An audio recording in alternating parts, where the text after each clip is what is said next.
We're sneaking up on that. Oh yeah. 450, less than $900. I'm looking forward to them reaching 950 so I can finally, or 850 so I can finally stop eating. That was the agreement, right? Yeah, you have to keep eating ramen until we hit 850. Mm-hmm. Donations just stop. For you. Oh, I don't know about that. I'm having a good time. So do you have a favorite so far? Yeah, have you tried all of them? I have. You've got the most balanced. I don't think any of the rest of us have had a bit of each. Mm-hmm. I've had 2. Yeah, but Are you allowed to mix the broths? Yeah, if you want to. Make like super broth. In it, after a fashion, like, so I went to the ramen museum in Japan. okay. You should go there. All right. You should go there. It's in I'm Shin in. Yokohama. Okay. So it's easy to find Yokohama. That's right near Tokyo. So anyway, but I was like, I need to go to the Shin Yokohama Ramen Museum. I have video of it. In fact, I can show you a video later. Yeah. I don't know how to get you guys the video to show you this in Desert Bus, so we're not going to worry about that. But it's really cool. They have it's in the basement of what looks like a parking garage. So you go in and all the first floor is like normal kind of museum-ish. We're going to show you what ramen is and what that kind of thing. On the main floor as well, they have the gift shop and they stuff in multiple languages so you can kind of read along. It's not very big on there. There's a hallway you can walk through to go to the other side where the ramen lab is. And in the ramen lab, you can order on your smartphone a custom take-home bowl of instant ramen. Okay. Or what they do is they assemble it in they're inside of a big glass cube, and their ramen scientists are basically putting like the freeze-dried ramen brick into a bowl, and then they're adding all of your toppings and everything that you want to have on top of it. Some toppings come in like sealed in plastic because they're like, well, you can't have that out or otherwise it'll go bad. Right. And then they put in like the flavoring packets and stuff like that, and then they seal the top. And when they do this, they have a printer that can print custom images on the top of the ramen for you. So if you come prepared, you can have like a photo of yourself, or but they have a lot of like standard stuff as well.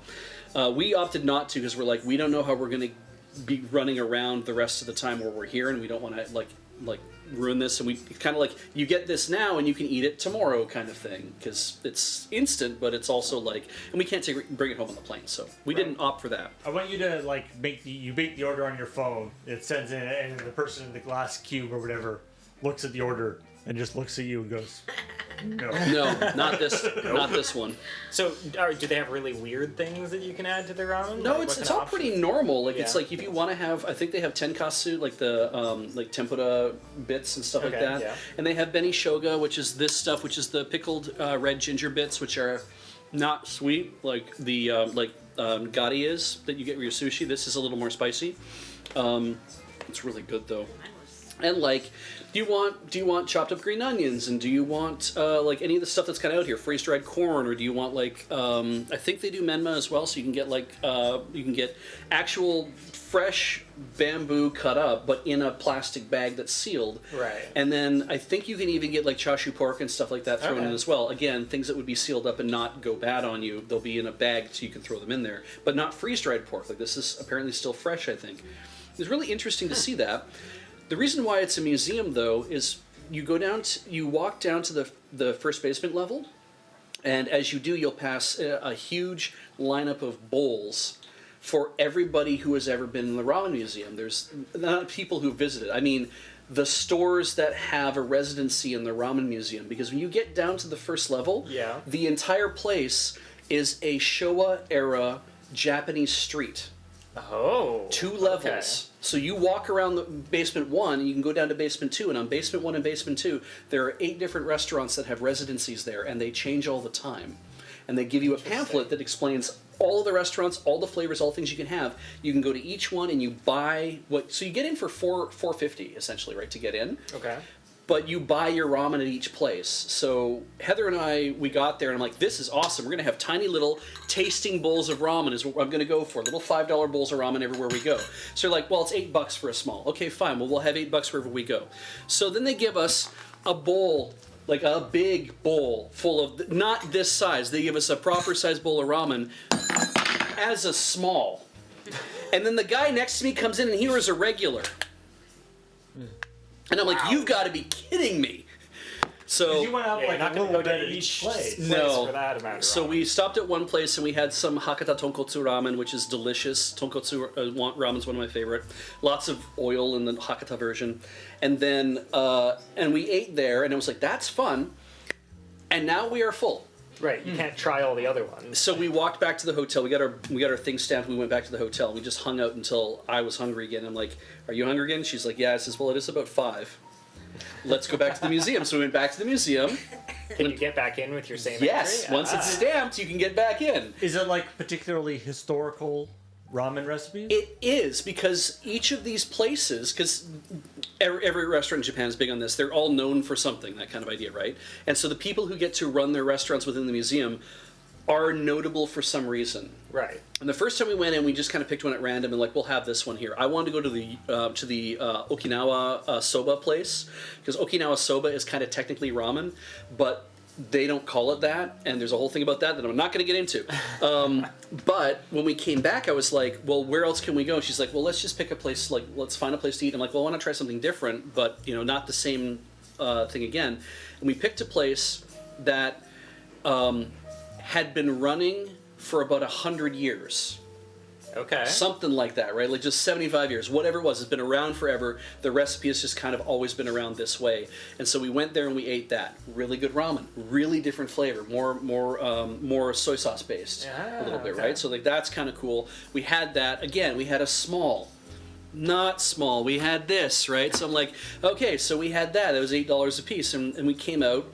And then we played some of the games that they had, because they had people down there who were like a guy dressed up as a Showa-era cop and a guy who was dressed as like a peddler, and he was like, oh, come play the arcade games, right? So we played the arcade games, which are like you shoot a ball, like a ping pong ball style thing, up along a board that has a bunch of other holes in it, and it ping pongs its way down and might land in a hole. And what you want to do is this a historical arcade game? It was from the 1960s or so, before they had like video games. They had this thing where the ball would roll in, and you get a certain number of balls, and you have to make them land in to make them line up into like rows or columns. Right. Okay. Okay, so I didn't win. Somebody before me did pretty good. I did not do well at all. I thought I could do good. I'm like, this will be great. Yeah, whatever. So we left. 7:30 rolls around, and I'm like, last call is 8. And I can eat a little bit more. And Heather's like, okay, but if we do, we're not eating ramen for the rest of the trip. And I said, deal. Because I'm done. Yeah. And so we went back, and we went to a third place. And what was interesting about theirs, if I remember the story correctly, is that the guy who ran the restaurant, he retired about a decade ago. Okay. And so some people from the ramen museum, I think, had gone and visited him and said, hey, you had a really unique recipe. We want to capture that, and we want to help people remember it. Would you be willing to teach your recipe, even though you're retired, teach your recipe to new people, and we will only open the restaurant in the museum, and we'll run it for a certain amount of time. And so everyone can try your recipe that has essentially been like lost for a certain amount of years now. So you say retired. Is this one of those Japanese things where he retired at like 85? I think so, yeah. Okay. Yeah, he was probably like 70 years old or something. He's like, I'm done doing this. So they came and it's like, but if you teach these young guys to make it, and he's like, okay, but, you know, just there. So this was like exclusive to the museum. You could go there and eat for as long as they were willing to keep running the restaurant out of the museum, and at some point that will go away, and that recipe might even go away on its own. And then the people who had been taught it by this guy will then be walled into Yes, interred into the museum. Yeah, it's a fascinating thing. One of the restaurants, I don't know if we ate this one or not, can't remember, but it was one where it was like literally the recipe had been lost for 35 years.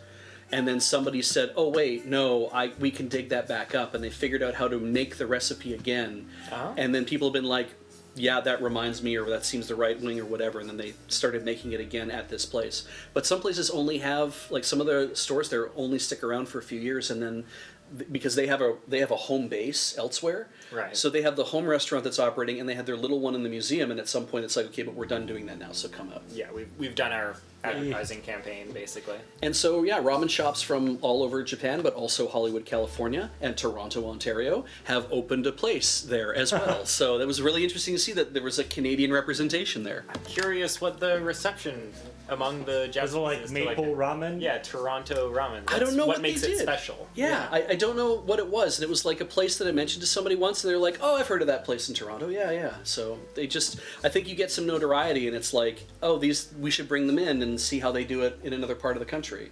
Because like Okinawa, bringing Okinawa soba to the ramen museum, it's like, oh, that's not ramen. It's like, yeah, but when you see it, you realize that it's not soba, it's not buckwheat, it is based on wheat flour, but it is done in a slightly different way, and therefore, okay, Okinawa, the people who make Okinawa soba had a big fight with I'm not getting into it. It's in Japan's mainland, and they said we should be allowed to call it this, and they're like, you can't call it soba because the people who make soba, they say it has to be from buckwheat. They're like, we're not calling it soba, we're calling it Okinawa soba, and like, you can't do that. It's like, well, this is part of our heritage because we don't have buckwheat down here. We never have. We're making soba, but we're making it with wheat flour, so it's more like wheat flour ramen noodles. I'm probably screwing up a bit of the story, and they had a fight for years with the Japanese government or somebody, like some sort of department about it, and eventually they got a stamp being like, you know what, this is a heritage item. You guys are allowed to do this and make it and call it Okinawa soba, despite the fact that it's not buckwheat soba. We'll allow you to do that. And so having them come to the ramen museum, like, that's even more throwing it up in the air. So, anyway. Some people, I'm sure, were very angry. Yeah. Yeah. When you first start, we're talking about going to the ramen museum. The first thing I imagined was like historical, like, oh, this is the like dregs of the ramen bowl that Nobunaga ate. Right. Yeah. It's just like a ramen bowl that like hasn't been cleaned.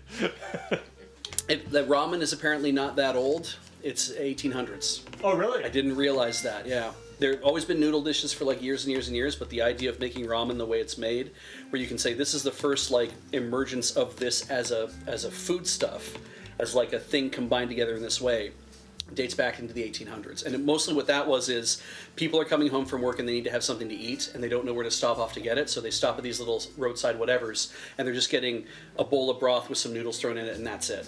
Right. Right. It's sort of the equivalent of like a stew or something. Mm-hmm. So what is you mentioned that the soba is not ramen. So we've got so many different types of ramen broth. You can get thick or thin noodles, whatever. So what's the defining characteristic that makes ramen ramen? To my understanding, it's like if it is noodles that are made from wheat flour, I don't think they have to be alkaline specifically, but that it is served in a broth of some sort, because you can have salt-based broth.